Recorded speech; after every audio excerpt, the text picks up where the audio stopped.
The bass thumped through the floorboards, vibrating up my legs as I balanced the tray of drinks. 3 whiskeys neat, 2 vodka sodas, and something blue in a martini glass that cost more than I'd make in tips tonight. The air was thick, cologne, perfume, cigarette smoke, and desperation, all mingling into the distinct scent of Obsidian, the most exclusive nightclub in the city. Table 7. Don't spill. Marco barked as he passed, his shoulder brushing mine roughly. I steadied the tray against my hip, ignoring the ache in my feet from the mandatory 6-inch heels we cocktail waitresses had to wear. 6 hours into my shift, and I still had 2 more to go. My phone vibrated in my pocket. The hospital again. I couldn't answer now. Mom would understand.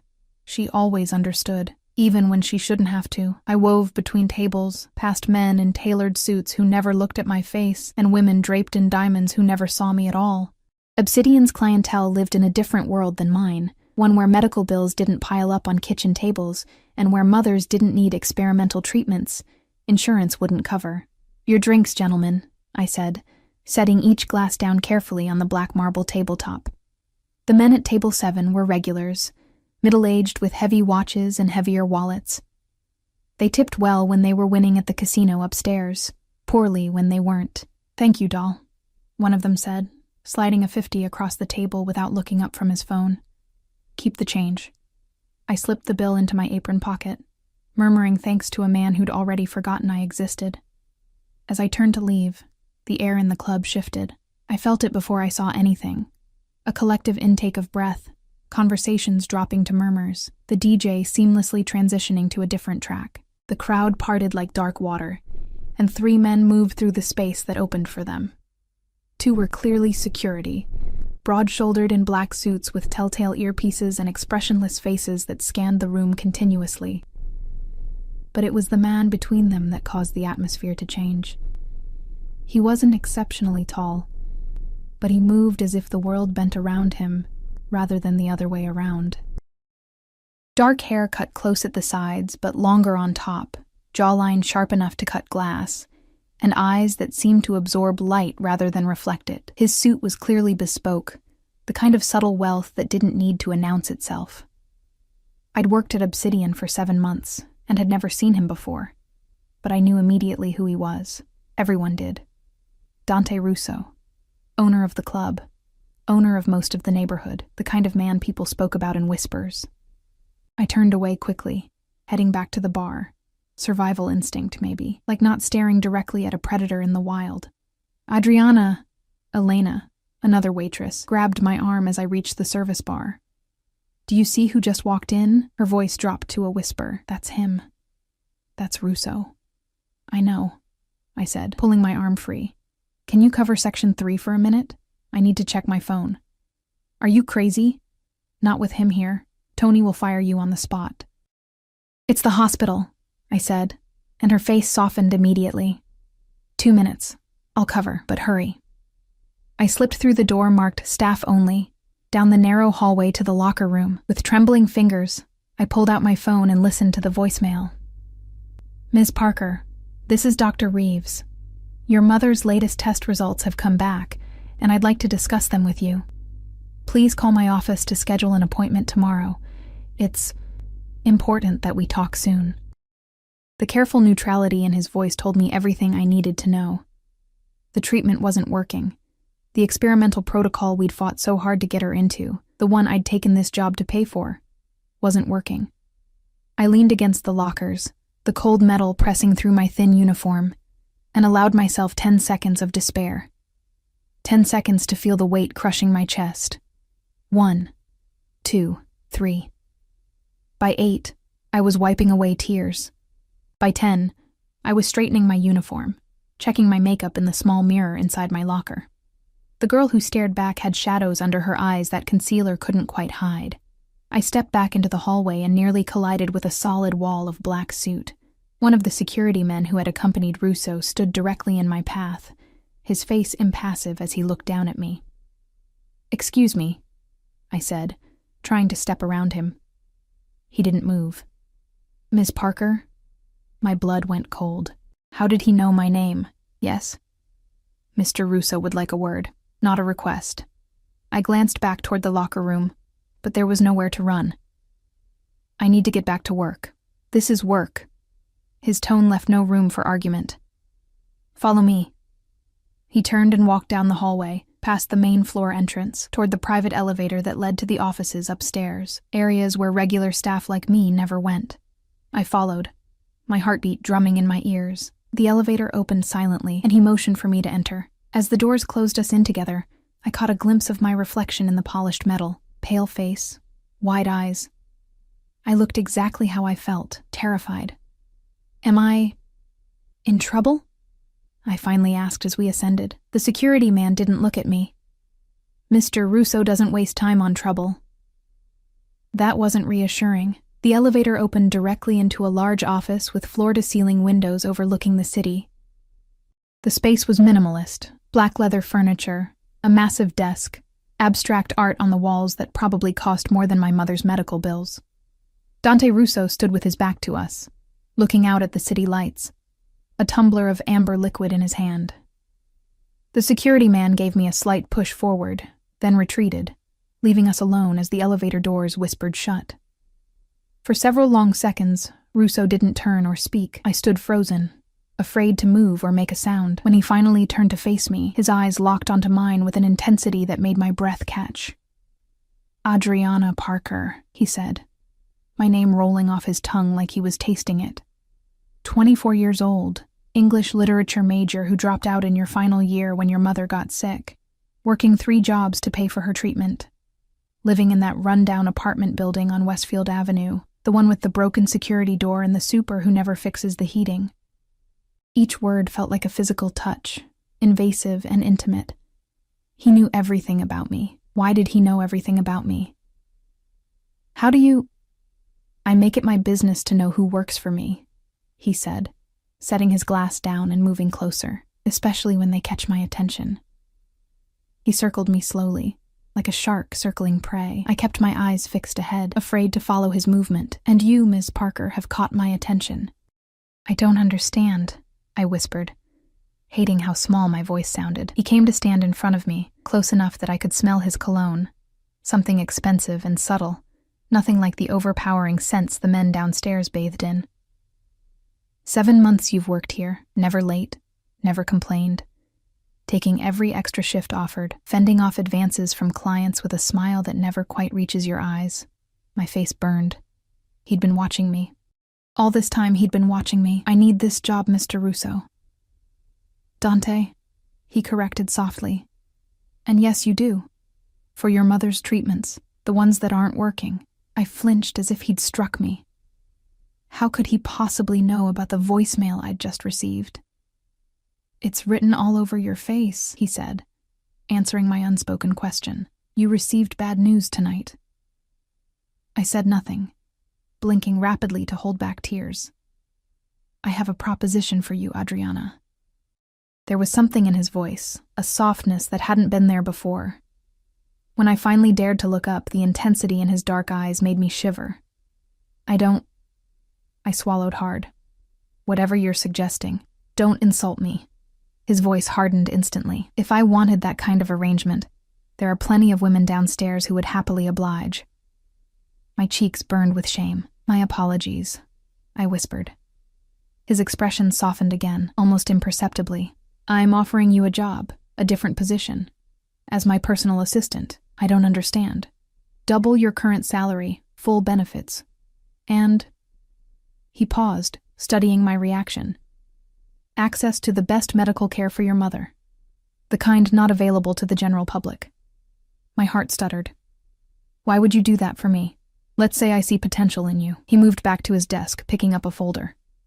Everything is outlined here. Take it home. Read it. If you accept, be at this address tomorrow morning at 9. He held out the folder, and when I reached for it, his fingers brushed against mine. An electric current seemed to pass between us, and I jerked my hand back, clutching the folder to my chest. I haven't agreed to anything, I said, finding a small spark of defiance. Something flashed in his eyes, surprise perhaps, and something else, something warmer. No, he agreed. You haven't. but you will." The certainty in his voice should have angered me. Instead, it sent a different kind of shiver down my spine. "You can go," he said, turning away, dismissing me. But as I turned toward the elevator, he spoke again. "Adriana?" I paused, not turning back. "Yes?" "Don't make me wait too long for your answer. I'm not a patient man." The elevator doors opened as if on cue. I stepped inside, clutching the folder like a lifeline. As the doors closed, I caught one last glimpse of Dante Russo. He was watching me with an expression I couldn't decipher. Possession, perhaps. Or hunger. It wasn't until I was back downstairs, hiding in a bathroom stall with shaking hands, that I opened the folder. Inside was a contract, a business card with an address, and a check made out to my mother's hospital for an amount that made my vision blur. The check was already signed. He knew I had no choice. I didn't finish my shift that night. I slipped out the back door, still in my uniform, and took the bus home in a daze. The folder clutched to my chest felt impossibly heavy, as if it contained not just papers, but my entire future. What I didn't know then, couldn't have known, was that Dante Russo had been watching me for months, that the job offer wasn't spontaneous but meticulously planned, that I had already been chosen long before I ever set foot in his office, and that by walking onto that elevator tomorrow morning, I would be stepping into a cage gilded with promises I didn't yet understand. Sleep eluded me that night, my mind racing between hope and suspicion. By dawn, I'd convinced myself a dozen times to take the offer, and a dozen more to run as far from Dante Russo as possible. But every time I closed my eyes, I saw my mother's face, gaunt and pale against hospital sheets, still smiling bravely for my benefit. Morning light filtered through my thin curtains as I stood in front of the mirror, scrutinizing my appearance. I'd chosen my most professional outfit, a navy pencil skirt and white blouse I'd worn to college interviews years ago. The clothes felt like a costume, an attempt to look like someone who belonged in Dante Russo's world. The address on the card led me to a sleek high-rise in the financial district, the kind of building where you needed a key card just to enter the lobby. I stood outside, clutching my worn handbag, gathering courage. "Ms. Parker," I startled at the voice behind me. The same security man from last night materialized at my shoulder, his expression unchanged. "Good morning," I managed. He didn't respond, merely held the door open. Inside, he guided me to a private elevator, different from the one at the club, but equally intimidating. This one required a fingerprint scan, which he provided without comment. "Mr. Russo is expecting you," he finally said as the doors closed. It was the most words I'd heard from him at once.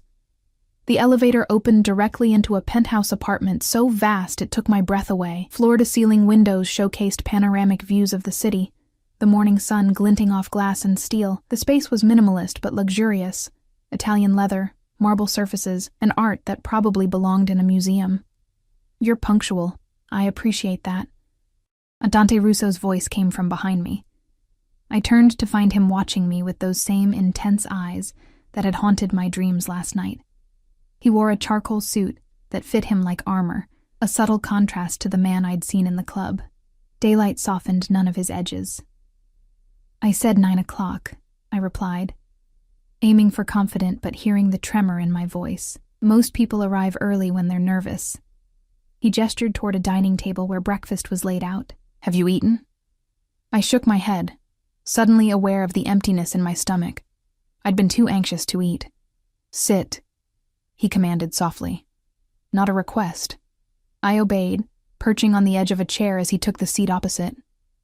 A woman appeared silently, not security, but staff of some kind, and poured coffee into delicate china cups before disappearing again. "I assume you've read the contract?" Dante said, stirring his coffee without looking at it. "Yes." I'd read it a dozen times, searching for hidden clauses or traps. "It's generous.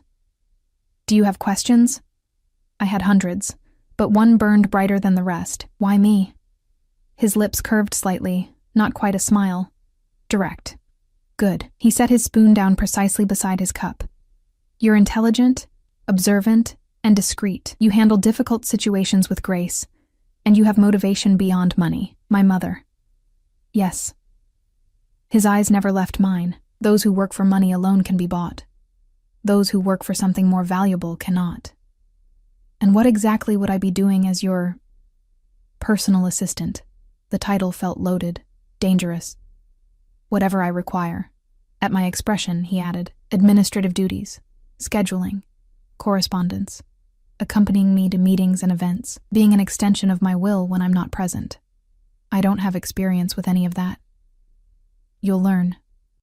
I took a sip of coffee to hide my uncertainty. It was the most delicious coffee I'd ever tasted. And my mother's treatment? I've already arranged for her transfer to a private facility. Dr. Alessandra Marino is expecting her this afternoon. She specializes in cases like your mother's. Her success rate is impressive. My hand trembled, coffee nearly spilling. You did this before I even accepted. As I said last night, I knew you would accept. His certainty should have offended me. Instead, it sent that same strange shiver down my spine. There's a car waiting to take you to the hospital now, he continued. You can sign the paperwork for your mother's transfer, collect her things, and explain the situation. The car will then bring you both to the new facility. And then? And then you come back here. Your employment begins today. I set my cup down carefully. Mr. Russo. Dante. He corrected again. Dante, I conceded, the name feeling intimate on my tongue. This is all happening very quickly. I don't waste time, Adriana. Not mine, and not yours. He stood, buttoning his suit jacket with a fluid motion. Especially not when your mother's health is deteriorating by the day. The urgency in his voice matched the fear in my heart. How did he know so much? Why did he care? I don't understand why you're doing this, I whispered. He stepped closer, close enough that I had to tilt my head back to maintain eye contact. Not all actions require immediate understanding. Sometimes you must simply accept the gift being offered. Gift. As if this wasn't a transaction with terms I couldn't yet see. The car is waiting, he said, stepping back. Go to your mother. I'll expect you back by 4, and just like that, I was dismissed. The same security man appeared to escort me down, as if summoned by an invisible signal. In the sleek black car with tinted windows, I finally allowed myself to breathe. The driver remained silent as we navigated through morning traffic toward the hospital, where my mother had spent the last 9 months of her life. The hospital corridors felt different today. The same antiseptic smell, the same fluorescent lighting, but I moved through them with new purpose. When I reached my mother's room, she was awake, thumbing through a dog-eared paperback, the same one she'd been reading for weeks, unable to focus long enough to finish it. Adi, she said, her face lighting up. The nickname from my childhood never failed to warm my heart. You're early today. I sat on the edge of her bed, taking her frail hand in mine. How could I explain what had happened, what I'd agreed to? Mom, there's been a change in your treatment plan, I began carefully. I told her a version of the truth. That through connections at work, I'd secured her a place at an exclusive treatment facility with a specialist in her condition. I left out the parts about Dante Russo, about the deal I'd made. Honey, we can't afford that, she said immediately, her brow creasing with worry, always worrying about me even now. It's covered, I assured her. Everything's covered. How? Her eyes, so like mine, searched my face with mother's intuition that time and illness hadn't dulled. I got a new job, a better one, with benefits. It wasn't a lie, exactly. Her smile was tentative. That's wonderful, but it sounds too good to be true. It was. I knew it was. But I smiled back anyway. Sometimes we get lucky. The next few hours passed in a blur of paperwork, packing her few belongings and waiting for discharge approvals. The hospital staff seemed puzzled by the sudden transfer but offered no resistance once they saw the authorization forms, each bearing an embossed logo I didn't recognize, but which opened doors with remarkable efficiency. The facility we arrived at bore little resemblance to a hospital.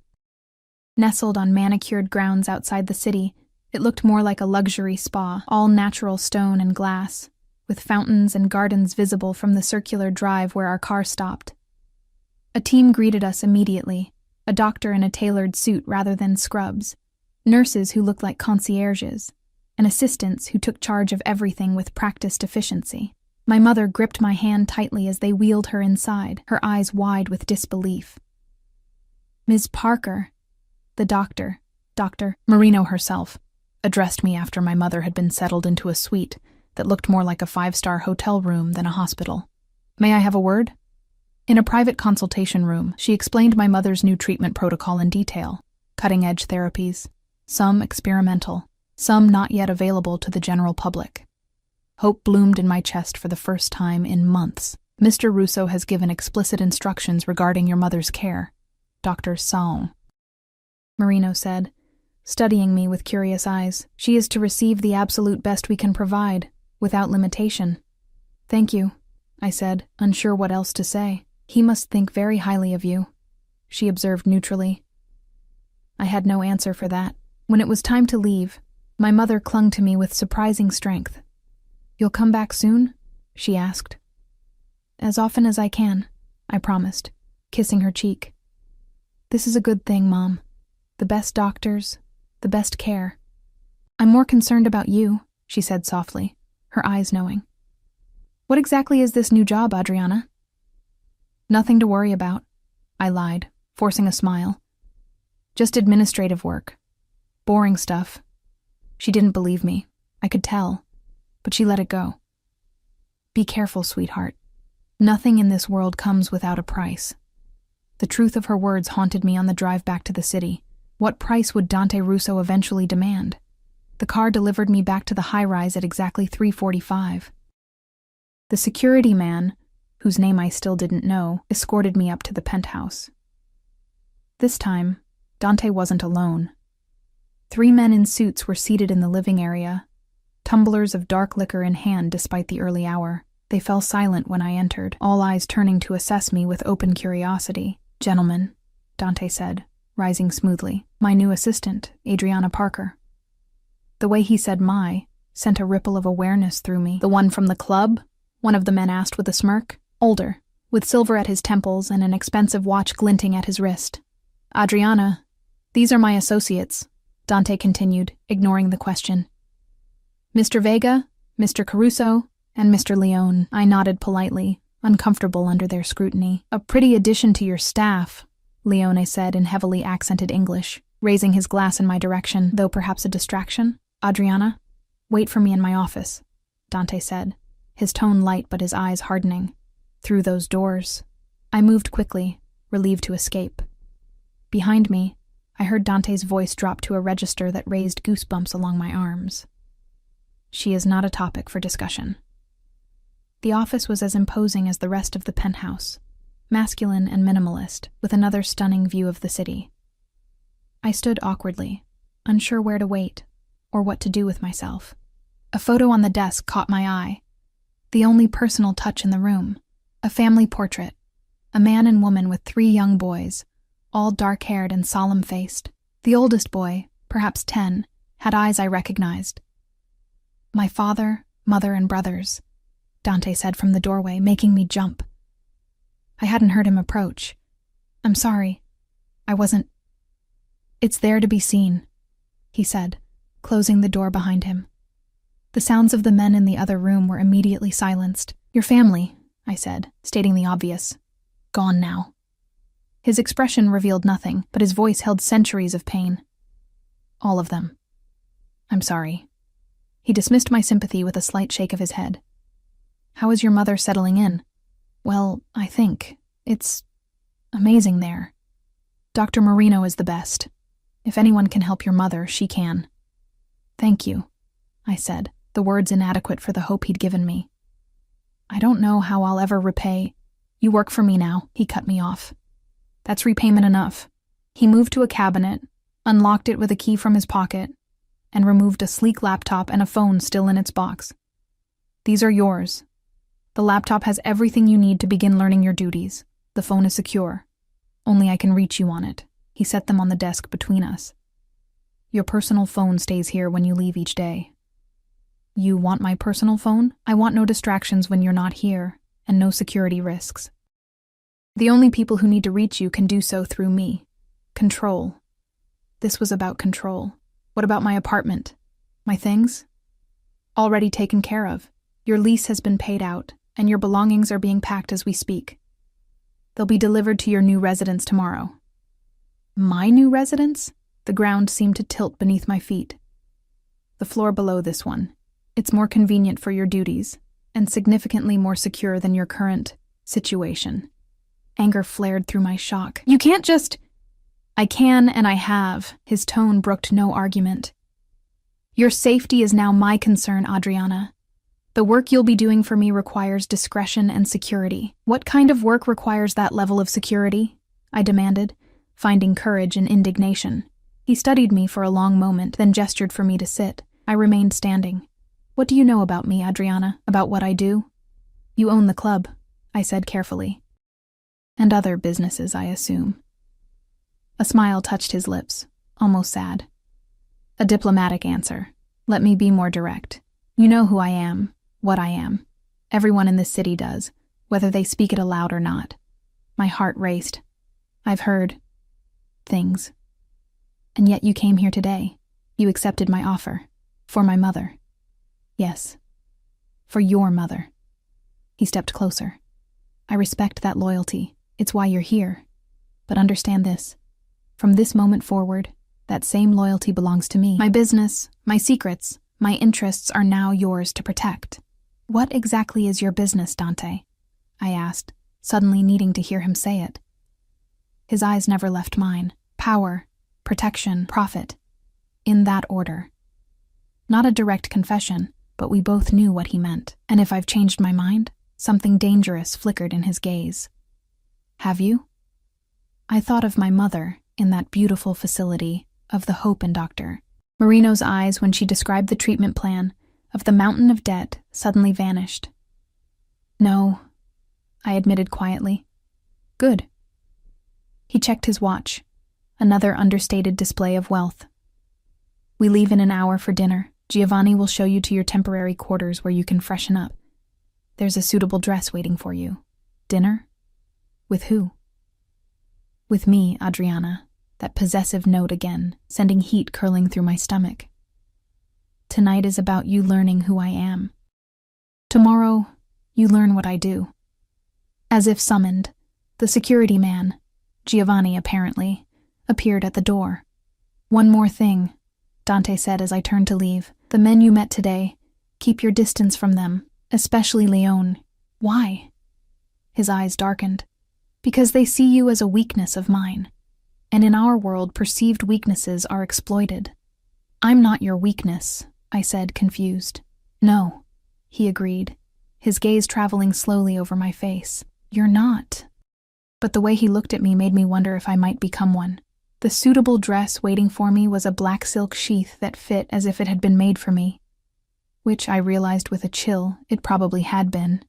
Simple but elegant, with a price tag I was afraid to imagine. I stared at my reflection in the guest bathroom mirror, barely recognizing myself. My temporary quarters, as Dante had called them, were a spacious guest suite within his penthouse. Another indication of how thoroughly he'd planned my capture.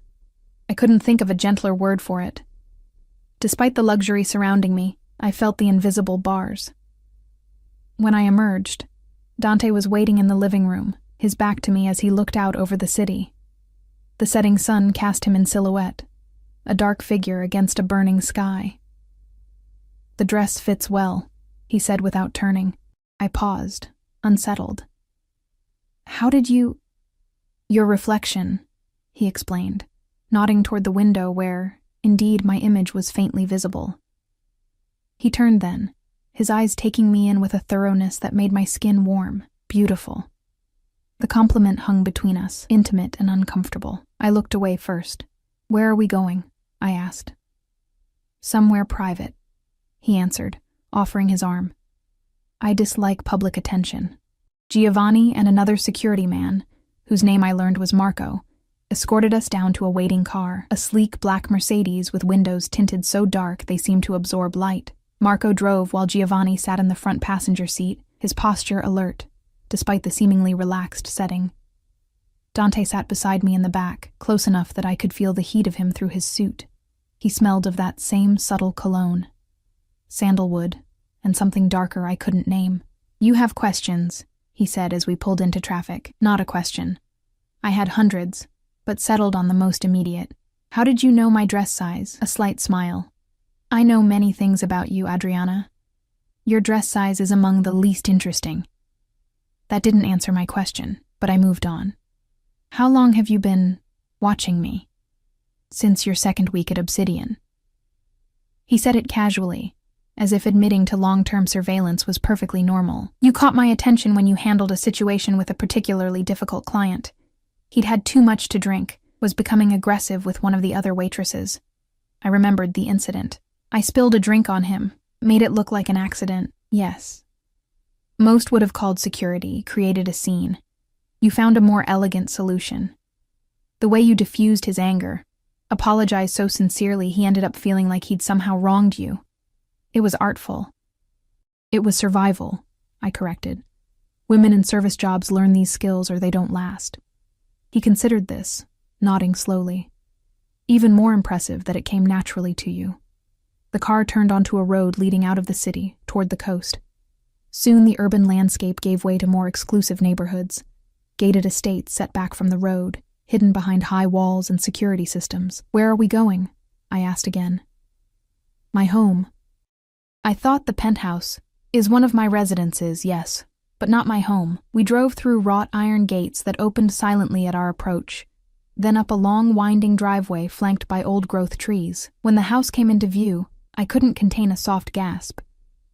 It was a modern fortress, glass and stone, and sharp angles perched on a cliff overlooking the ocean. Lights glowed warmly from within, illuminating multiple levels, and what appeared to be a sprawling terrace. The grounds around it were immaculate, with security features cleverly disguised among the landscaping. Marco pulled up to the front entrance, where a middle-aged woman in a simple black dress waited. Giovanni exited first, scanning the area before opening Dante's door. The choreography was practiced, protective. Adriana, this is Mrs. Russo, Dante said as we approached the woman. My mother's cousin. She oversees my household. The woman's eyes assessed me quickly, revealing nothing. Welcome, Miss Parker, she said, her accent similar to Dante's but heavier. Dinner is prepared. Inside, the house was a study in contrasts. Cold modernism softened by touches of old-world elegance. Art that belonged in museums hung casually on walls. Antique furniture sat alongside contemporary pieces. The overall effect was disorienting, like stepping between centuries. This has been in my family for 3 generations, Dante explained as we moved through the space. Though I've made significant modifications. I could only imagine what kind of modifications a man like Dante Russo would make to a family estate. Security systems, certainly. Perhaps escape routes. Maybe even the kinds of rooms no one spoke about. Dinner was served in a dining room with a wall of glass overlooking the ocean. The table was set for 2, with fine china and crystal that caught the light from the chandelier above. Mrs. Russo supervised 2 young men who served us silently, some sort of fish I didn't recognize, prepared simply but exquisitely, paired with wine that probably cost more than my monthly rent. You're not eating, Dante observed after several minutes of silence. I forced myself to take a bite, though my appetite had fled. It's delicious, I said truthfully.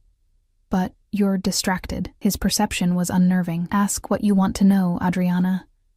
Tonight is for honesty between us. I set down my fork.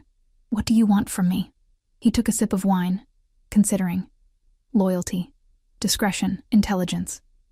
And nothing more? His eyes met mine over the rim of his glass. Would it bother you if there were more? Heat crept into my cheeks. I'm not. That is. I know what you're not, Adriana, he said softly. You're not for sale. Not in that way. I've made that clear from the beginning. Relief and something like disappointment mingled uncomfortably in my chest. Then why am I here? In your home? Wearing clothes you provided? Eating at your table? This feels very personal for a business arrangement. Because it is personal, he said simply. Everything I do is personal. I don't separate business from the rest of my life the way some men do. And what is your business, exactly? I pressed, emboldened by the wine and his apparent openness. You own the club, But that's not all. No, he agreed. That's merely the most visible part. I have interests in real estate, shipping, private security, and several other ventures. Some legitimate, some less so. The casual admission hung between us. And which will I be involved in? All of them, eventually. You'll learn each part of my operation, beginning with the legitimate businesses. As you prove yourself, your responsibilities will expand. Into the less legitimate areas? I said, not a question. Yes. No apology, no attempt to soften it. Does that trouble you? I thought about it honestly. I don't know yet. He seemed to appreciate the honesty. A fair answer. I don't expect blind allegiance, Adriana. I expect you to question, to think for yourself. That's why you're here. I thought I was here because you've been watching me for months and decided to... I struggled for the right word. Collect me. Something darkened in his expression. Is that how you see this? As a collection? What would you call it? For both of us. An opportunity. What opportunity do you get from this arrangement? You're already giving me everything. My mother's treatment, a new home, a salary I could never earn otherwise. What do you gain? He leaned forward slightly. Someone I can trust. You don't know me, I countered. I know you better than you might think. His voice lowered. I know you cry in the staff bathroom when you think no one is looking. I know you send flowers to your mother every Sunday, even when you can barely afford rent. I know you keep a journal where you write stories you never show anyone. I know you're smart enough and strong enough to survive in my world without breaking. Each revelation felt like a violation and a caress all at once. He'd been inside my life, my privacy, for months. That's not knowing me, I whispered. That's surveillance. Perhaps, he conceded. But it was enough to make me certain. Of what? That you're exactly what I've been looking for. The intensity in his gaze made me look away, uncomfortable with the weight of expectation I saw there. And if I disappoint you, you won't. The certainty in his voice was maddening. You can't know that. I can. I do. He set down his wine glass with deliberate care. Tell me about your father. The abrupt change of subject caught me off guard. What? Your father. He left when you were young, yes? Pain, old but still sharp, twisted in my chest. He died when I was 12. Something shifted in Dante's expression. Surprise, perhaps. The records indicate he abandoned your family. Is that what your surveillance told you? I couldn't keep the bitterness from my voice. My mother let people believe that. It was easier than explaining that he was killed over a gambling debt he couldn't pay. Less shameful, somehow. Understanding dawned in his eyes. I see. And somehow I felt he truly did. He was a good man, I said defensively. Just weak when it came to certain temptations. And your mother protected his memory by creating a different story. I nodded. She loved him, despite everything. Love makes us vulnerable, he said, an odd note in his voice. It can be exploited.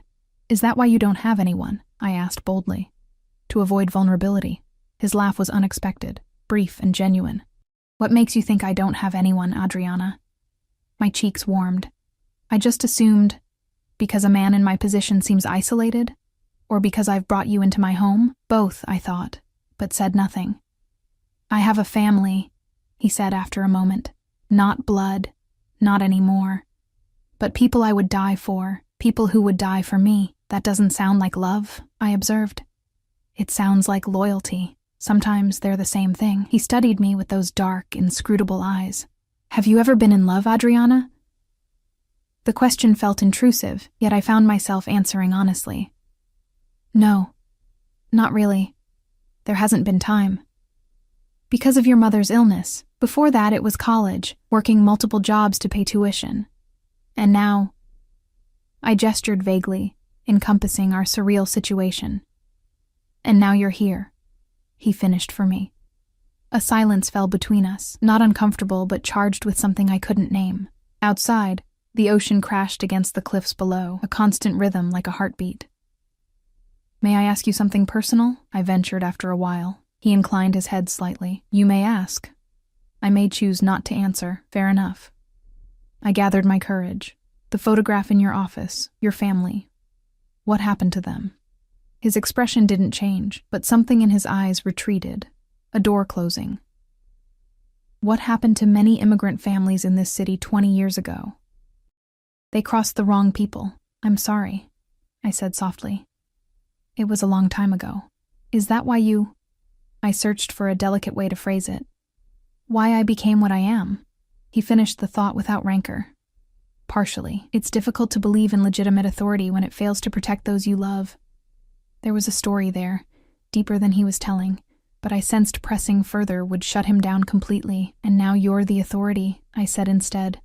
In my world, yes. He reached for the wine bottle, refilling my glass, then his. Which brings us back to why you're here. To help you maintain that authority? To help me expand it. He leaned back, studying me. There are changes coming, Adriana, shifts in the landscape. I need people I can trust absolutely at my side. And you trust me? A cocktail waitress you've known for less than a day? I trust what I've observed in you over months. Your character, your resilience.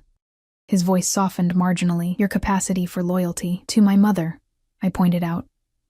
For now, he agreed, but loyalty, once earned, can transfer, can grow.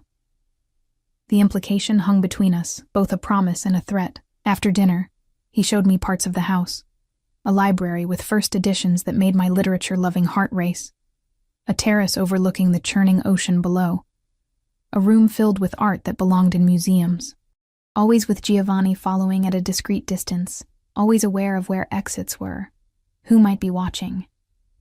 In a study lined with books and dominated by a massive desk, Dante paused. This is where I began, he said, almost to himself.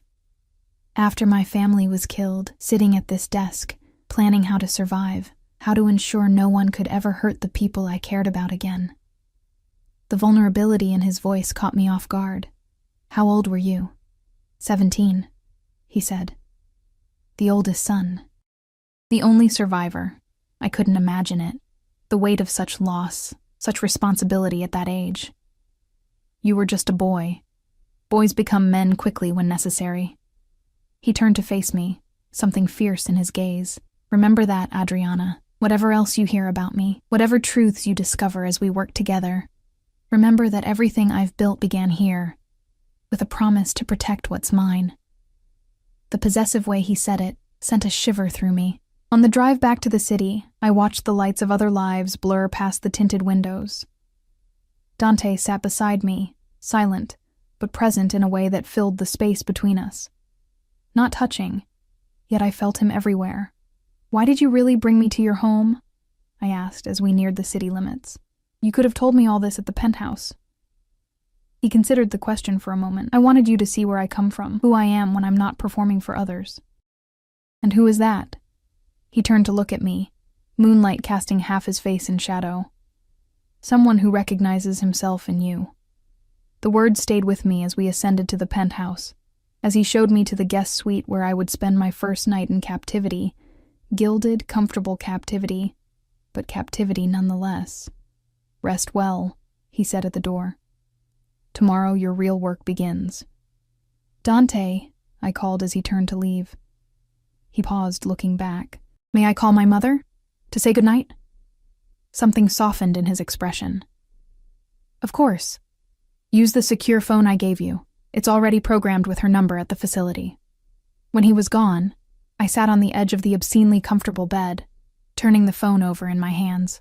This small concession, allowing me to call my mother, seemed significant somehow. A gesture of understanding, perhaps. Or just another way to remind me of his power over the things I cared about most. My mother answered on the second ring, her voice stronger than I'd heard in months. Adriana, is everything okay? Everything's fine, Mom, I assured her. I just wanted to hear your voice. How are you settling in? This place is unbelievable, honey. The doctor spent an hour with me today. A whole hour. And the food. She laughed softly. I actually have an appetite for the first time in months. Relief washed through me, momentarily drowning out my doubts. That's wonderful. But I'm worried about you, she continued, her tone shifting. This new job. There's something you're not telling me. My mother had always seen through me. It's complicated, I admitted, but it's a good opportunity. Really good. Is it safe? She asked directly. I thought of Dante's watchful security, of the way his mere presence commanded respect or fear. Yes, I said, not entirely a lie. I'm safe. And this boss of yours, what's his name? I hesitated. Dante Russo. The silence that followed stretched too long. Mom? Russo, she repeated, her voice suddenly tight. From the Russo family? The ones who control the East Side docks? Ice slid down my spine. You know of them? Oh, Adriana. She sounded exhausted suddenly, old in a way that had nothing to do with illness. What have you gotten yourself into? It's not what you think, I said automatically, though I wasn't sure what she thought exactly. How do you know about the Russo family? Another long pause. Your father, she finally said. The gambling debts that got him killed, they were to the Russos. The world tilted beneath me. What? Not directly to them, she clarified quickly. To one of their associates. A man named Vega. One of the men in Dante's penthouse earlier. The one with the silver at his temples and the heavy watch. Are you sure? I whispered. I never forget a name like that, she said wearily. Not when it cost me my husband. My mind raced. Did Dante know? Was that why he'd chosen me? Some twisted game of revenge or atonement? Adriana, listen to me. My mother's voice grew urgent. You need to get away from them. Whatever they're offering, whatever they're paying you, it's not worth it. I can't, I said, the truth of it settling like a stone in my stomach. Your treatment, this facility. I would rather die than have you caught up with those people, she said fiercely. Don't say that. My voice broke. Please don't say that. We were both silent for a moment, the weight of revelation heavy between us. Be careful, she finally said. Promise me you'll be careful. I promise, I whispered, though I had no idea what careful meant in Dante Russo's world. After we hung up, I sat motionless on the bed, my mind spinning with possibilities. Dante had said he'd been watching me for months. Had he known about my father all along? Was I part of some elaborate scheme I couldn't yet see? Or was it truly coincidence, the cruel kind that seemed to govern my life? I wouldn't sleep tonight, I knew, not with these questions burning through me. Tomorrow, when I faced Dante again, I would have to decide, confront him with what I'd learned, or keep this knowledge to myself. A small piece of power in a game where I had none. For now, I sat in the luxury he'd provided, feeling more trapped than I'd ever felt in my life. Dawn found me curled in a chair by the window, watching the city emerge from darkness. I hadn't slept. My mind had circled endlessly around my mother's revelation, examining it from every angle, searching for meaning. The Russo family, Vega, my father's debts, Dante's interest in me. There had to be a connection. Coincidences this precise didn't exist in real life. A soft knock at my door startled me. I opened it to find Mrs. Russo, not Dante's mother's cousin from last night, but a different woman entirely. She was younger, perhaps 40, with a crisp uniform and an efficient manner. Good morning, Miss Parker. Mr. Russo asked me to bring you these. She handed me a garment bag and a box. Breakfast will be ready in 30 minutes. Mr. Russo will meet you then. Before I could respond, she was gone, leaving me with more questions. The garment bag contained a tailored black pantsuit that fit me perfectly, and the box held leather pumps that were both elegant and practical. The message was clear. I was being remade in Dante's image. I showered and dressed mechanically, my mind still churning. By the time I entered the dining room, I'd made my decision. I would say nothing for now. I would watch and learn, gathering information until I understood exactly what Dante wanted from me. He was already seated, reading something on a tablet that he set aside when I entered. His eyes moved over me approvingly. You look rested, he lied politely. Thank you for the clothes, I said, ignoring the observation. Your wardrobe will be delivered today, along with your other belongings. The apartment below is being prepared. I took my seat, accepting coffee from the same silent attendant from yesterday. How many people work for you here, in this building? A dozen or so. Security, household staff, a few administrative personnel. He studied me over his coffee cup. Why do you ask? I'm trying to understand the scope of your operation. A slight smile. The penthouse staff is just the beginning. You'll meet others today as we visit some of my businesses. I nodded, pushing food around my plate without eating. My appetite had fled with last night's revelations. Something's troubling you, he observed.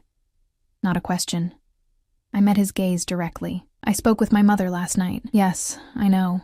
At my raised eyebrow, he added, the phone logs all calls automatically. Of course it did. I'd been naive to think otherwise. How is she? He asked, seeming genuinely interested. Better. The care there is.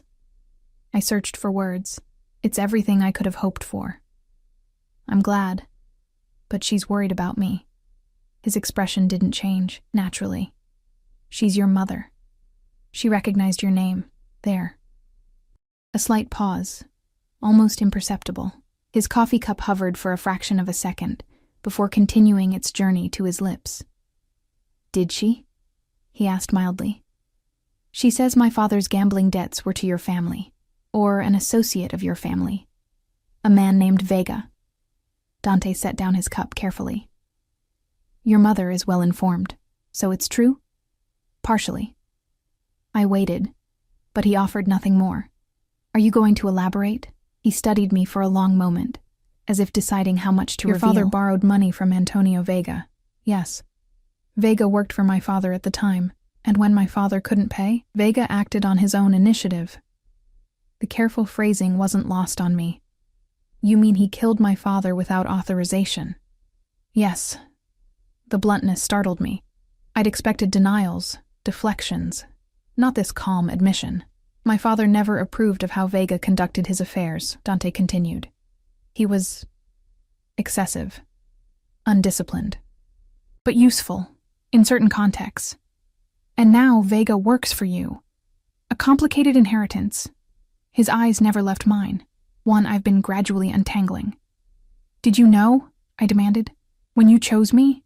Did you know who I was? Yes. The confirmation struck like a physical blow. Why? Is this some kind of twisted atonement, or do you just collect the children of people your family has destroyed?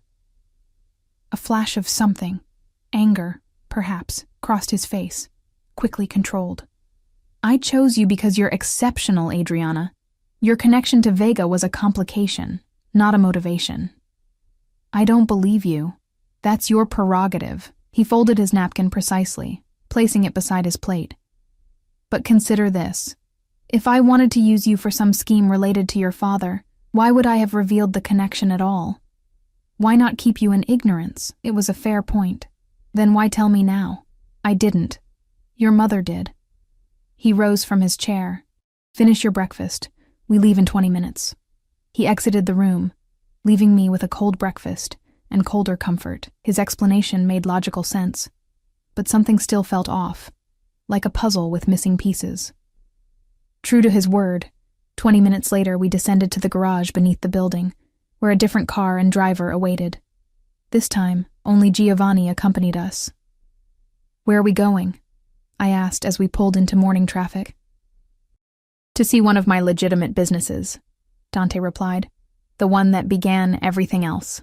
We drove to the port, where massive cargo ships loomed like steel islands against the horizon. The car passed through multiple security checkpoints before stopping at a modern building overlooking the docks. Inside, it was all glass and steel, a corporate headquarters like any other, with employees in business attire moving purposefully through the space. Russo Shipping International, Dante explained as we entered a private elevator, founded by my grandfather when he immigrated here in 1952. Built by my father into the largest independent shipping operation on the East Coast, and expanded by me into what it is today. Which is? A multinational corporation with terminals in 12 countries and a fleet of 27 vessels. The elevator opened directly into a corner office with commanding views of the harbor. A middle-aged man rose from behind the desk, smiling warmly. Dante, he greeted, coming forward to embrace him. Twice in 1 month. I'm honored. Uncle Sal. Dante returned the embrace with evident affection. This is Adriana Parker, my new assistant. The older man turned to me with curious eyes. Ah, the famous Adriana.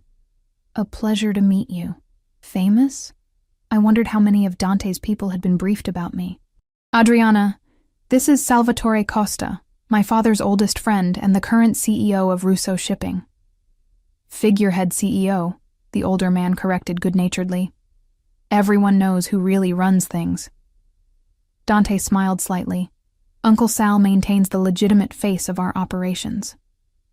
While this one, Sal gestured to Dante, makes all the interesting decisions behind the scenes. Come, sit, tell me how I can help with your education today. We spent the morning there, with Sal patiently explaining the intricacies of international shipping, logistics, import regulations, and the complex web of relationships that kept goods flowing through the port. I took notes on the tablet Dante had provided, asking questions when appropriate. It was normal, corporate, nothing like what I'd expected from my first day working for a man I knew to be involved in organized crime. You're surprised, Dante observed as we drove to our next destination. I expected something different, less legitimate. Yes, he smiled faintly. 90% of what I do is completely legal, Adriana. Shipping, real estate, securities. It's the other 10% that requires special management. Is that what I'll be doing? Special management? Eventually. For now, you learn how everything works, how it all connects. Our next stop was a construction site downtown, where a luxury high-rise was taking shape. We met with architects, contractors, and city inspectors, all of whom treated Dante with a deference that bordered on fear. Again, everything appeared legitimate on the surface, though I noticed how certain conversations halted when we approached, how some men wouldn't meet Dante's eyes. After lunch at an exclusive restaurant where the owner himself served us and refused to accept payment, we visited a private bank where Dante introduced me to financial advisors who managed what he called his public portfolio. The numbers they casually discussed made my head spin. By late afternoon, I was exhausted and overwhelmed by the scope of Dante's empire. We returned to the penthouse, where he led me to a home office I hadn't seen before. Your workspace, he explained. When we're not out in the field, the office was smaller than his, but equally well appointed, with a desk positioned to face the door rather than the window. A security measure, I realized. A laptop sat ready, along with several folders. These contain the basics you'll need to understand my operations, he said, gesturing to the folders. Company structures, key personnel, financial channels. Study them tonight. Tomorrow we'll continue your education. I sank into the chair, suddenly aware of how little I'd slept. It's a lot to absorb. You'll manage. There was that certainty again. Any questions from today? Dozens, I admitted. But I'm not sure where to start. He leaned against the desk, closer than necessary. Start with what's bothering you most. I looked up at him, finding courage. Vega, if you know he killed my father, why do you still work with him? Something cold flickered in Dante's eyes. Who says I do? He was in your living room yesterday. Keep your friends close, he said softly. And your enemies closer. The implication hung between us. He's your enemy? Let's say we have a complicated relationship that is nearing its natural conclusion. A chill ran through me. What does that mean? It means you should stay away from him, as I advised yesterday. He straightened, moving toward the door. Study those files. We'll speak more tomorrow. Dante, I called as he reached the doorway. He paused, looking back. Where do I fit in all this? Really? He considered the question seriously. Right now? Nowhere. You're learning, observing. In time, you'll become my voice when I'm not present. My eyes and ears in places I can't always be. Your spy. My representative, he corrected. In many ways. My most important asset, because I know your secrets, because you'll understand the whole picture. Few do. After he left, I opened the first folder, trying to focus through my exhaustion. Organization charts, financial statements, property holdings. On paper, Dante Russo was a successful businessman with diverse interests and considerable wealth. Nothing indicated the other 10% he'd mentioned. I was halfway through the second folder when my secure phone rang. My mother's facility. Hello? I answered anxiously. Miss Parker. This is Dr. Marino. My heart lurched. Is everything all right? My mother is doing well, she assured me quickly. Very well, in fact. Her response to the initial treatments has been most encouraging. Relief flooded me. That's wonderful. I'm calling because she's been asking to see you. I understand your new position keeps you busy, but perhaps you could visit tomorrow, even briefly? Of course, I said immediately. I'll speak to Mr. Russo. No need, Dr. Marino said smoothly. He's already approved it. A car will collect you at 10 tomorrow morning. Of course he had. Nothing happened in my life now without Dante's approval. The thought should have angered me more than it did.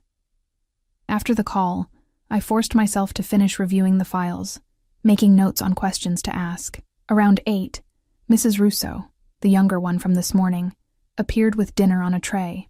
Mr. Russo sends his apologies, she explained. He was called away on business. I was secretly relieved.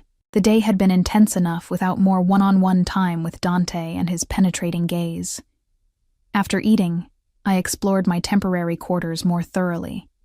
The guest suite included a bedroom, bathroom, and small sitting area, all appointed with the same understated luxury as the rest of the penthouse. My meager belongings had been arranged neatly. Clothes hung in the closet, books stacked on the nightstand, even my worn stuffed rabbit from childhood placed carefully on the bed. The intimacy of it, someone handling my things, knowing what mattered to me, made me shiver. I picked up the rabbit, a gift from my father on my 8th birthday. Had Dante seen it? Had he known what it meant to me? I fell asleep clutching it, a child's talisman against the unknown darkness. The nightmare came swiftly, my father falling, blood blooming across his chest, Vega's face morphing into Dante's, then back again. I woke, gasping. Sheets twisted around me, the city lights casting harsh shadows across the room. Easy, a voice said from the darkness. You're safe. I jerked upright, heart hammering. Dante sat in a chair near the window, watching me. In the dim light, he looked almost ethereal. A guardian angel or a demon, I couldn't decide which. What are you doing in here? I demanded, pulling the sheets higher. Security alerted me that you were in distress. His voice was calm, matter of fact. You were crying out. I touched my cheeks, finding them wet. So you just came in? Without permission? Your safety is my concern now, Adriana. That includes nightmares. I don't need you to protect me from dreams. He remained still, watching me with those impossible-to-read eyes. What were you dreaming about? Nothing. I lied. Your father, he guessed accurately. And Vega. I looked away. Please leave. Adriana. Something in his voice made me meet his gaze again. I give you my word, Vega will never harm you. No one will, while you're under my protection. Is that supposed to comfort me, that I've traded one captor for another? He stood slowly, moving to the edge of the bed. In the darkness, his presence felt overwhelming. Is that how you see me? As your captor? What else should I call someone who's arranged every aspect of my life without my consent? Who monitors my calls and enters my room while I sleep? Protector, he suggested softly. Ally. Perhaps one day, friend. Friends don't own each other, I whispered. He reached out, his fingertips brushing my cheek so lightly I might have imagined it. Get some rest. The car will take you to see your mother at 10. After he left, I sat awake for a long time, my skin burning where he'd touched me. Morning brought clarity, or at least the semblance of it. I showered and dressed in clothes that still felt like a costume, a simple blue dress from my new wardrobe, elegant but understated. As promised, a car waited downstairs at 10, with Giovanni at the wheel. No escort today? I asked as we pulled away from the building. Mr. Russo has meetings, Giovanni replied, the most words I'd heard from him at once. I'm to remain with you at the facility.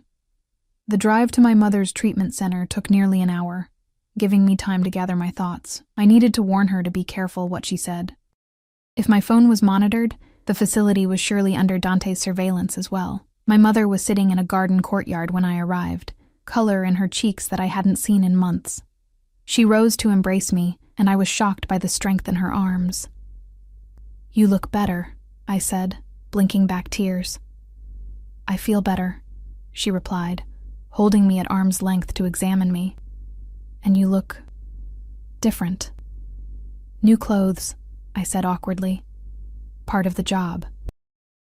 We sat on a stone bench beneath a flowering tree, Giovanni standing at a discreet distance that was still close enough to overhear anything said above a whisper.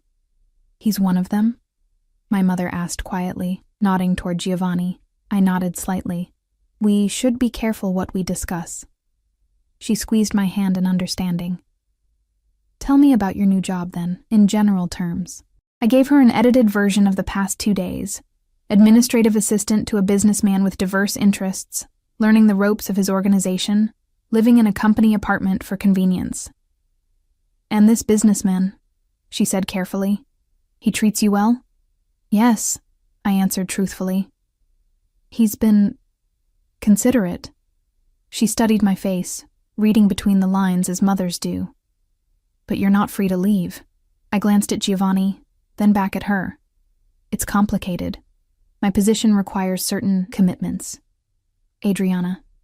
She took both my hands in hers. "Whatever they're holding over you, even my life, it's not worth your freedom, your safety." "I am safe," I insisted, "and I'm learning things, important things." "About what happened to your father?" I nodded slightly. "Be careful," she whispered. "These people, their world operates by different rules, different values." "I'm beginning to see that," I admitted. "But I think Dante may be different from what we assumed." A shadow crossed her face. "Don't be fooled by charm or kindness, honey. Men like that, they take what they want, and once they have it, they don't let go." I thought of Dante's words last night. Protector, ally, friend, and the unspoken possibility beneath them. "I know what I'm doing," I said, trying to convince myself as much as her, "and I'll be careful. I promise." We spent the next hour talking about her treatment, the facility, anything but the dangerous truth of my situation. When it was time to leave, she held me tightly. "I love you," she whispered in my ear. "Remember who you are." In the car, Giovanni remained silent as we wound back toward the city.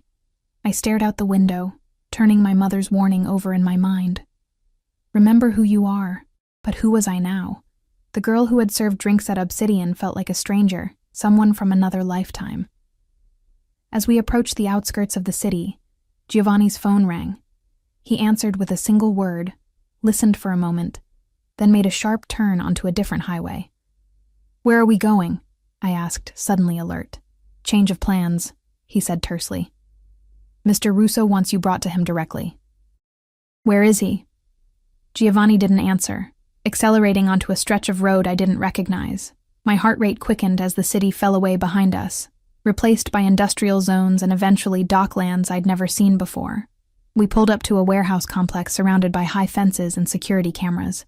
Giovanni flashed an ID at a checkpoint, and heavy gates opened to admit us. The car stopped at a nondescript entrance where Marco waited, his expression grim. "Is something wrong?" I asked as Giovanni handed me over to him. "Inside," was all Marco said, leading me through dim corridors that smelled of salt and metal. We entered a large open space filled with shipping containers. In the center stood Dante, his back to me, facing a man kneeling on the concrete floor. Even from behind, I recognized him. "Vega, Adriana," Dante said without turning. "Right on time." Fear crawled up my spine. What's happening? Now he turned, and the expression on his face chilled me to the bone. This wasn't the Dante who'd touched my cheek in the darkness, who'd spoken of protection and alliance. This was someone else entirely, someone with ice in his veins and death in his eyes. "Justice," he said simply. "Long overdue." Vega looked up at me, recognition dawning in his bloodshot eyes. His face was bruised, one eye swollen shut, blood drying at the corner of his mouth. His hands were bound behind his back, his once immaculate suit torn and stained. "You," he croaked. "Parker's girl." A chill ran through me. He knew who I was, Had known all along, perhaps. Adriana, Dante said calmly, as if we were still in his office discussing business. Come here. I moved forward on legs that felt disconnected from my body, stopping a few feet from where Vega knelt. The concrete floor around him was stained with what I tried to convince myself wasn't blood. Do you know why we're here? Dante asked me, his voice eerily gentle. No, I whispered. Closure, he said, circling Vega slowly. For both of us. Vega spat blood onto the concrete. You've lost your mind, Dante. Over this waitress? Dante's hand moved so quickly I barely saw it. A sharp backhand that snapped Vega's head to the side. Speak to her with respect, Dante said, his tone unchanged despite the violence of his action. Or don't speak at all. Vega glared up at him, hatred burning through the fear in his eyes. You're breaking every code, every tradition. Your father would be ashamed. My father is dead, Dante replied coldly, because of men like you who put profit above loyalty. He turned to me, his expression softening marginally. Adriana, 12 years ago, this man ordered the death of your father over a gambling debt of $30,000, a debt your father was in the process of repaying. My breath caught. What? Tell her, Dante commanded Vega. Tell her the truth. Vega's jaw clenched, but something in Dante's gaze made him comply. Your father was making payments, he admitted grudgingly. But he was late. I needed to make an example. You needed to prove yourself, Dante cut in, disgust evident in his voice. A small-time enforcer desperate to impress my father. So desperate you ignored his explicit instructions never to harm families. Never to create widows or orphans unnecessarily. He moved to stand behind me, his presence solid and warm at my back.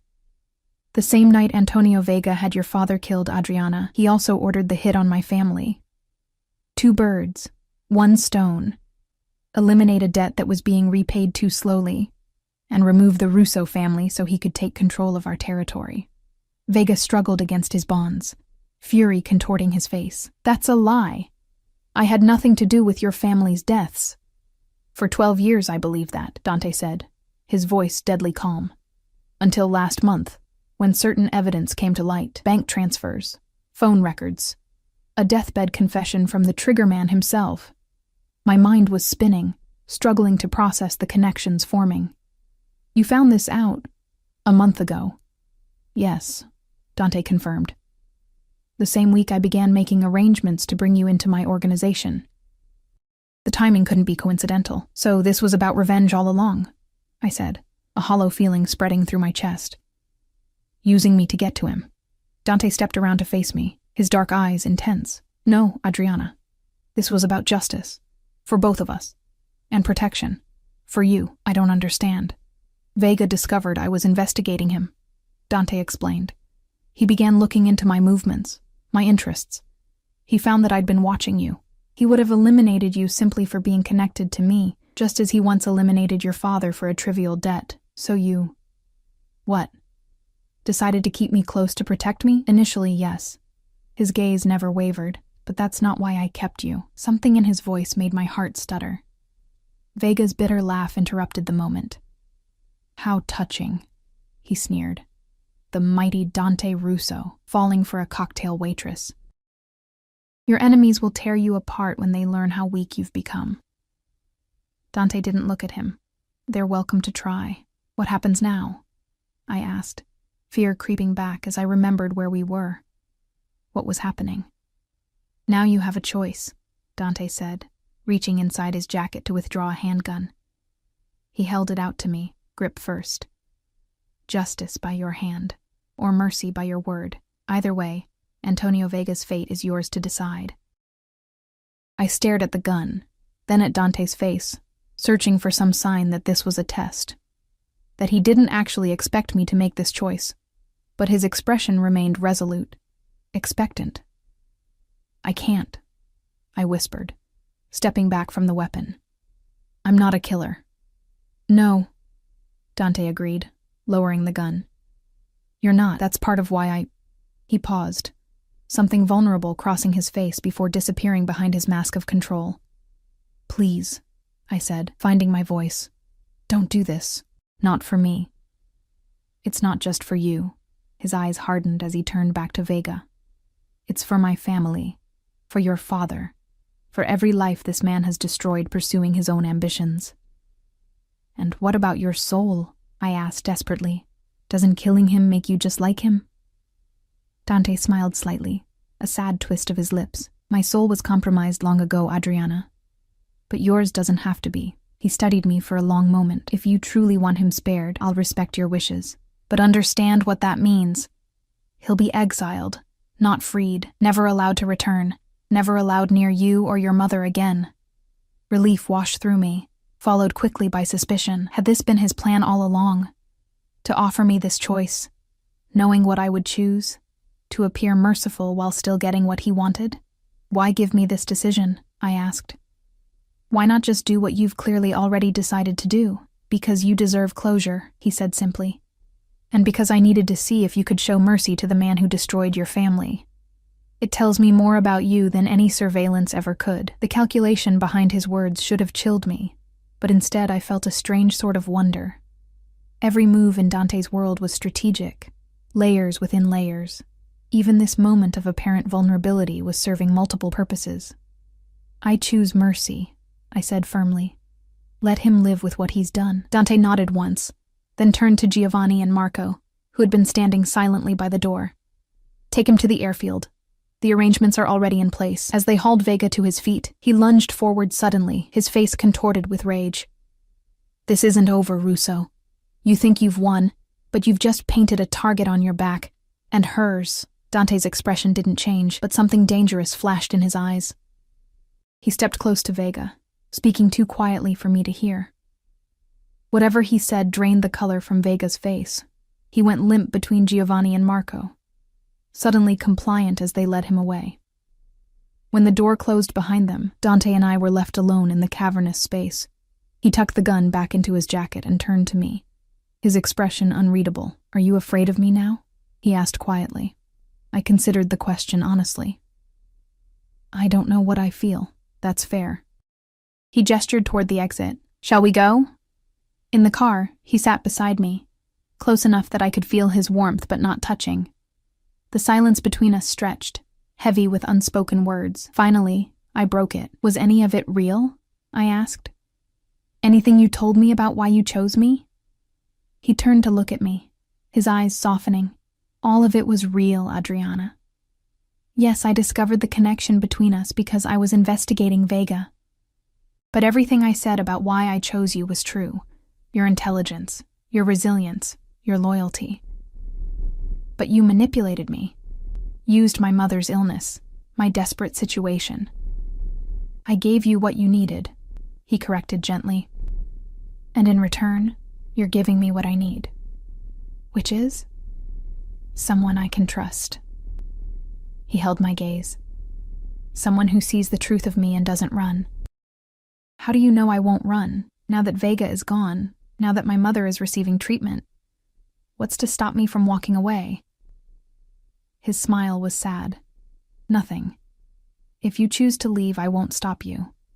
Your mother's treatment will continue regardless. The position I've offered you will remain open, but the choice is yours, as it always has been. I stared at him in disbelief. You're saying I can just go? If that's what you want. He looked away, gazing out at the city passing by. Though I hope you'll stay. The sincerity in his voice caught me off guard. There was vulnerability there, real emotion beneath the controlled exterior. Or perhaps that too was calculated. Another layer of manipulation. Why would you want me to stay, knowing I've seen this side of you? He was quiet for a moment. Because you've seen this side of me and you're still here.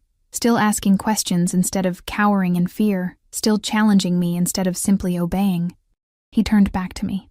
Do you know how rare that is in my world, Adriana? To be seen as I truly am? The raw honesty in his expression made something shift inside me. This wasn't the calculated crime boss or the smooth businessman. This was just a man. Damaged, dangerous, but human. I need time, I said finally. To process everything. To decide what I want. Of course.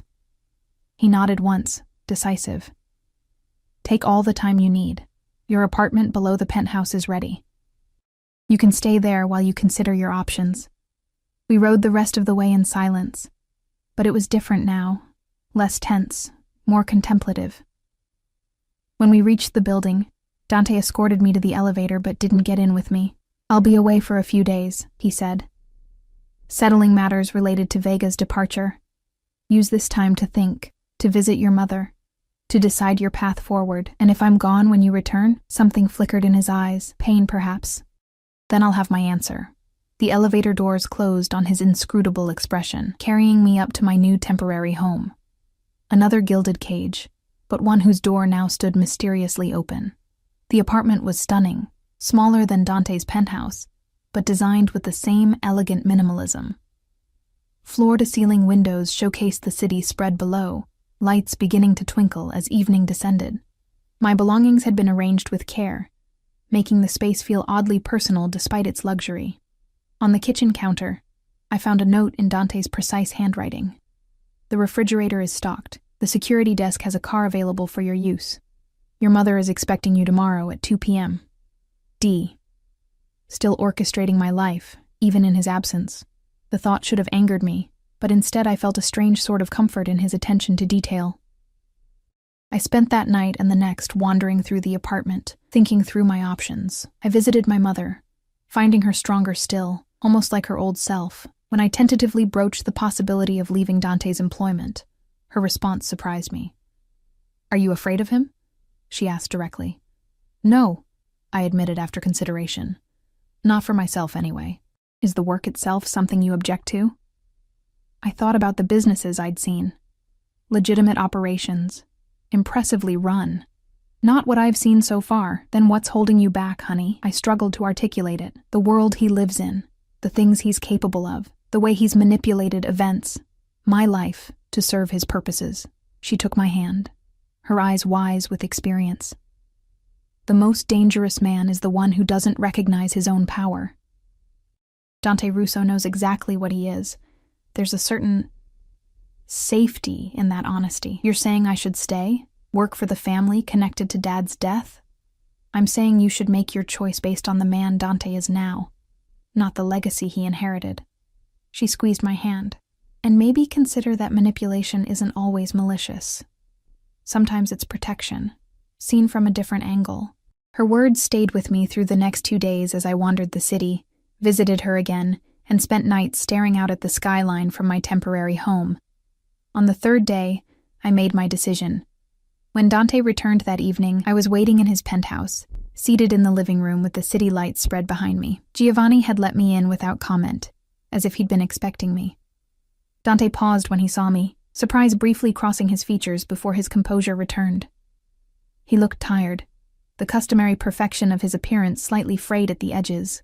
"Adriana," he said simply, removing his jacket and loosening his tie. "You're still here." "I'm still here," I confirmed, watching him carefully. He moved to the bar, pouring himself a drink. "Would you like one?" I nodded, and he brought me a glass of the same amber liquid he drank. I took a sip, the burn of expensive whiskey warming my throat. "Have you reached a decision?" he asked, settling into the chair opposite me. "Yes." I met his gaze directly. "I want to stay, to continue learning, working for you." Relief flickered across his face, quickly masked. "May I ask why?" I considered my answer carefully. "Because you offered me a choice when you didn't have to.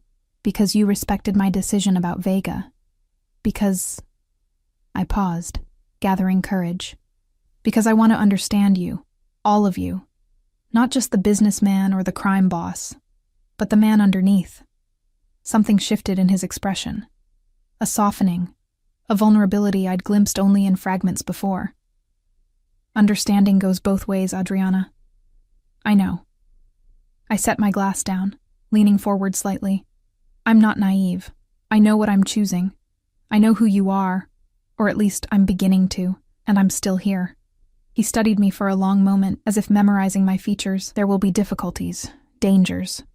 My world isn't kind to perceived weaknesses." "I'm not your weakness," I said firmly, echoing his words from days ago. A ghost of a smile touched his lips. "No, you're not." He rose, moving to stand at the window, his back to me. "There's something else you should know before you fully commit to this path." I waited, sensing the weight of whatever he was about to share. "Your father," he said finally. "His death wasn't just Vega's decision. It was approved by someone in my family." My breath caught. Who? My uncle, the one who took control after my father and brothers were killed. He turned to face me, his expression grave. "He's dead now, by my hand, when I discovered his betrayal 3 years ago. But I thought you should know the full truth. The revelation should have shocked me, but somehow it felt like the final piece of a puzzle sliding into place." "Why tell me this now? Because if we're to move forward, in whatever capacity, there can be no secrets between us. No manipulations. Not anymore." I rose, moving to stand before him. "Thank you for the truth." His eyes searched mine, looking for fear or judgment, and finding none. "You continue to surprise me, Adriana Parker." "Good," I said simply. "I intend to keep doing that." Something shifted between us then. An understanding, an alignment.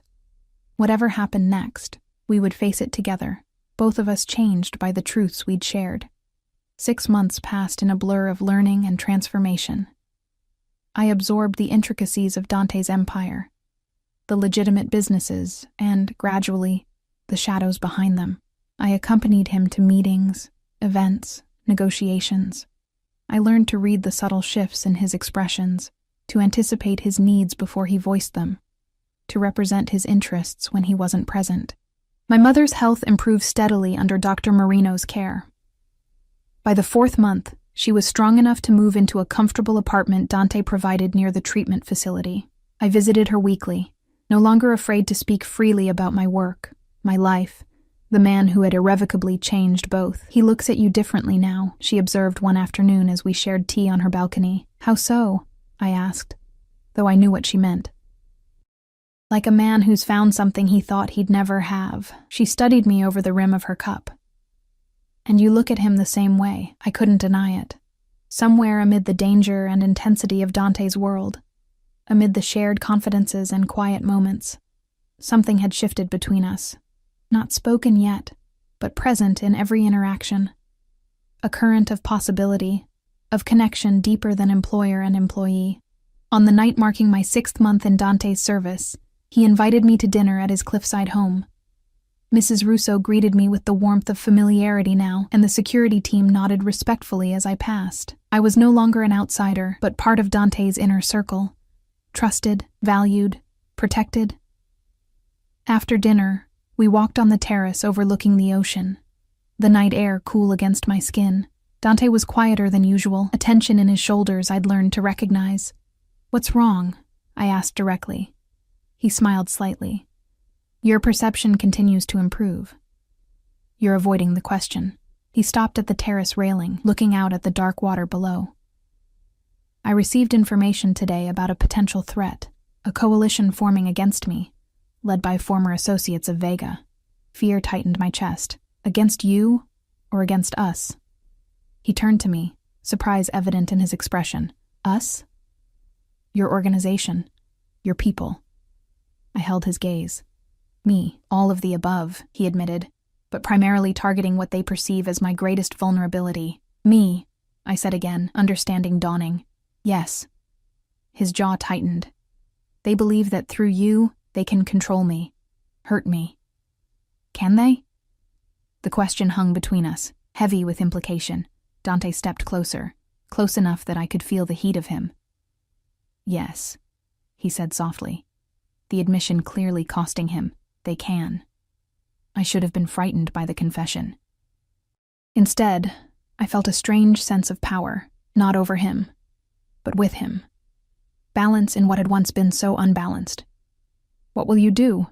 I asked. "What I must, to protect what's mine." His eyes never left mine. "But first, I need to know where you stand. What you want." I understood the real question beneath his words. "I want to stay," I said clearly. "With you. Whatever that means. Whatever it costs." Something fierce and tender crossed his face. He raised a hand to my cheek, his touch gentle despite the strength I knew those hands possessed. "Adriana." My name on his lips sounded like a prayer.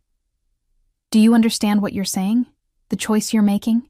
"Yes," I covered his hand with mine, holding it against my face. I've seen all of you now. The businessman, the crime boss, the orphaned boy who built an empire from ashes. I know who you are, what you're capable of, and I'm still here.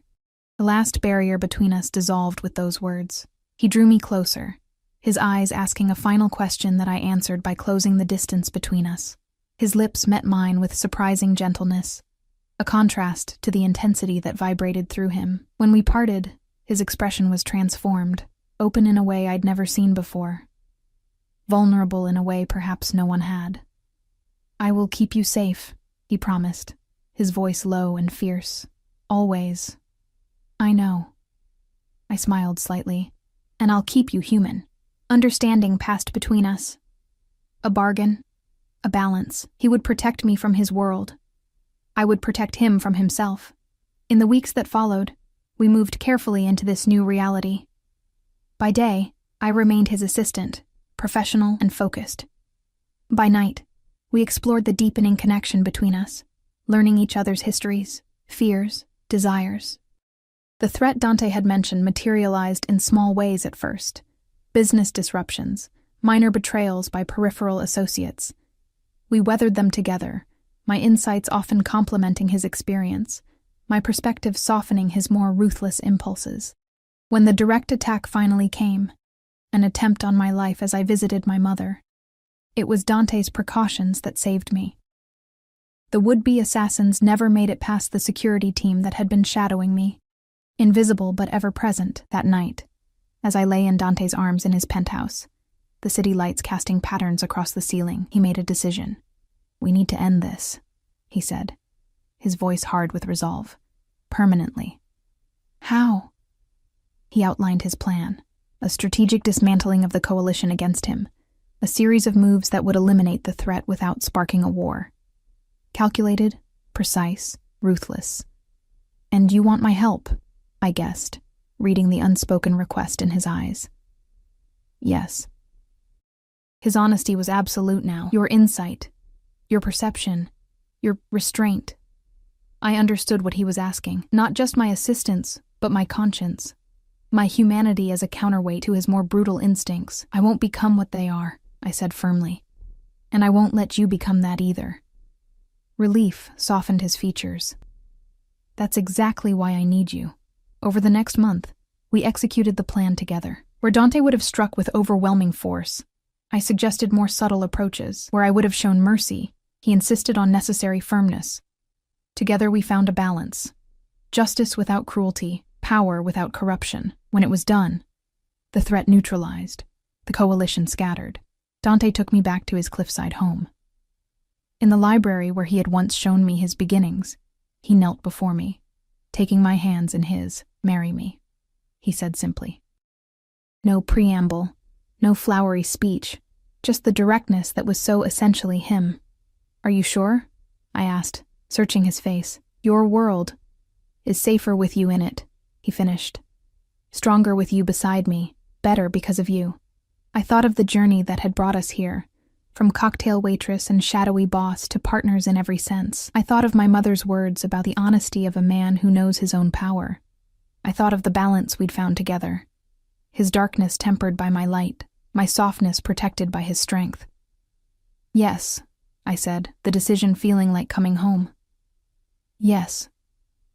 The relief and joy that transformed his face made him look younger, unburdened. He pulled me into his arms, holding me as if I might disappear. I love you, he said against my hair, the first time he'd spoken the words. More than I thought possible. I love you too, I whispered back. All of you. 1 year to the day after I first entered Dante's office at Obsidian, we were married in a private ceremony at the cliffside house. My mother, fully recovered and radiant, walked me down the aisle. Dante's loyal inner circle stood witness: Giovanni, Marco, Uncle Sal, Mrs. Russo, alongside my few true friends. As we exchanged vows overlooking the ocean where we'd first acknowledged the truth between us, I reflected on the strange path that had led us here. From a desperate cocktail waitress, unaware of being watched, to the wife and partner of the most powerful man in the city. From a vulnerable girl seeking to save her mother to a woman who had found her own strength. Dante's eyes held mine as he slipped the ring onto my finger, his voice steady with conviction. Where you go, I go. Your enemies are my enemies.